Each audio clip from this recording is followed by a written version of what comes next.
بسم اللہ الرحمن الرحیم۔ صحیح بخاری حدیث نمبر 378، حضرت انس بن مالک رضی اللہ تعالی عنہ سے روایت ہے کہ ایک مرتبہ رسول اللہ صلی اللہ علیہ وسلم گھوڑے سے گر گئے تو آپ کی پنڈلی یا کندھا مجروح ہو گیا، اور آپ نے ایک ماہ تک اپنی ازواج مطہرات کے پاس نہ جانے کی قسم اٹھائی۔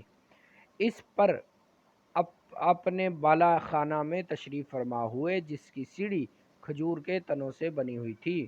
چنانچہ صحابہ کرام رضوان اللہ اجمعین آپ کی تیمارداری کے لیے آئے۔ آپ نے صحابہ کرام کو بیٹھ کر نماز پڑھائی۔ جب وہ کھڑے ہوئے تو آپ نے سلام پھیرا تو فرمایا، امام تو اس لیے بنایا جاتا ہے کہ اس کی اقتداء کی جائے، لہٰذا جب وہ تکبیر کہے تو تم بھی تکبیر کہو، جب وہ رکوع کرے تو تم بھی رکوع کرو، اسی طرح جب وہ سجدہ کرے تو تم بھی سجدہ کرو، اور اگر کھڑے ہو کر نماز پڑھے تو تم بھی کھڑے ہو کر اس کی اقتداء کرو۔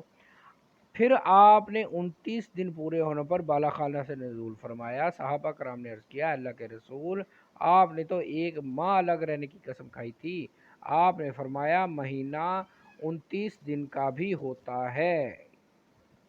378، 378، 378۔ صحیح بخاری حدیث نمبر 378، 378۔